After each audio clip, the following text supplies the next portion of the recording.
When the cost of moving house is so high, there's a brand new trend. Don't move, dig down. Alun Newman's on the case. Sasha, I'm walking down Holdenhurst Road, just on the edge of Bournemouth. Why am I here today? Well, let's have a little look at house prices and the cost to move. Average UK house price around 226,000, cost to move nearly £9,000. So if you've got a house just under £500,000, cost to move nearly £20,000. That could be why we're seeing an increase of over 180% in applications for basement extensions. Yes, have you ever thought about digging out the basement and putting in the kitchen, the extra room for the children? Why move? Why leave your neighbours and the lovely place you live? It's so expensive. Could it now be the time to get the builders in to dig the basement? How much does it cost? How easy is it? And can anyone do it? I'm off to Prokil Basements to find out. Offices up and down the country. Alex Marsango is with me. He's one of the surveyors here, and we are talking basements.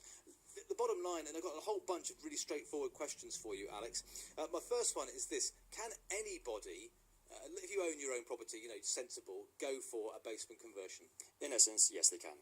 There's no particular strict rules, there's no laws, as long as it's sensible, you're not in a conservation area, those kind of obvious things, you can go for it. Yes, you can, yes. Okay, let's take an illustration of a detached property, all right? So we can start a nice, simple illustration.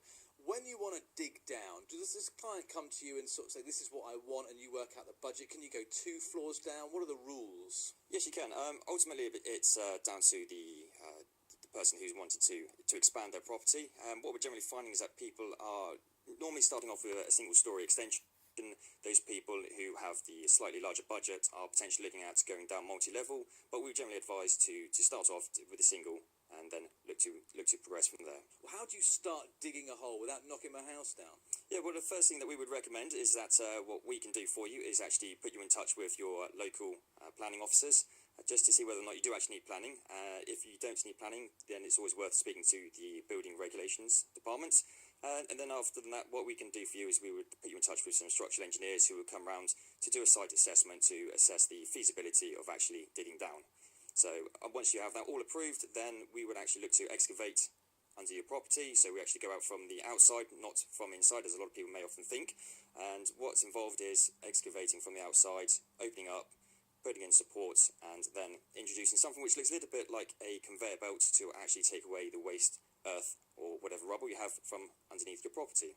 At what stage then do you start throwing in some sort of concrete to make it watertight? Well, it's a good question, actually. The honest answer is it depends on what sort of structure you have and what type of supports you have within your basement.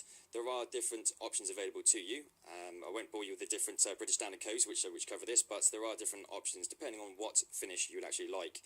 So as you quite rightly mentioned, going in like a mine, once you got down to the depth and you have it fully excavated, then that's when you can look at what options you have. So you can either have a membrane system, or you can have a structure which is designed to be inherently water resistant, or otherwise build something and then add it to it afterwards to make it waterproof. We just wanted to look cool and glass and glitzy and put the new kitchen in there, but of course you guys just want to make sure it's watertight and it does everything it's meant to do. Answer me this about the amount of waste, because when you dig a hole, there's always more than you think. Does it generate an enormous amount of waste that most clients go, I can't believe how many skips I need? Yeah, absolutely. This is something that a lot of our clients find quite surprising, actually, is the amount of waste which is generated. And it's not just a case of having 1 or 2 skips, it's a case of having multiple skips coming continuously throughout the excavation process. Okay, we've got a 4-bedroom detached house as our sort of style. We're going down 1 level in order to put in a cinema room, maybe a kitchen, I don't know. How long? How much hassle? Well, the length of time it can take, it obviously depends on planning whether or not you need to get that approved, but let's say once you have that approved, then you're probably talking at a process of around 3 to 4 months from start of dig to actually being able to relax in your cinema room, or work out in your gym, or do your work in your office space. Okay, and the question that everyone's screaming at the radio now is, how much is it going to cost me? Because the idea is that I'm not moving, I'm saving all those fees, but now I'm going to have a basement. What sort of money am I talking? The honest answer is, for a basement, if you have something which is already in situ, then you're probably talking around £15,000 to £20,000 just to install the waterproofing system, ready for you to decorate. If you wanted something fully excavated, all singing, all dancing, then you can be talking anywhere between £30,000 up to £300,000. They are on the increase. Just finally, do you get to see some that you think, recently you've seen and gone, that is wonderful?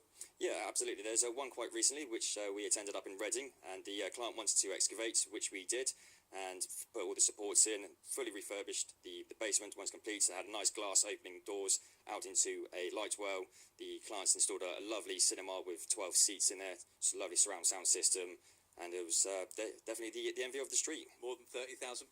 Last question, I promise.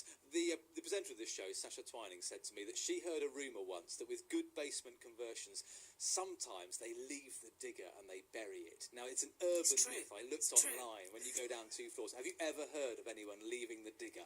No, I've never heard of anyone leaving the digger, but there are other things that we have found whilst excavating. I bet you have. Thank you so much, Alex Marsango from Prokil Basements. If you want to dig down, they can do it for you. I want to know what else they found when they've been doing their basements.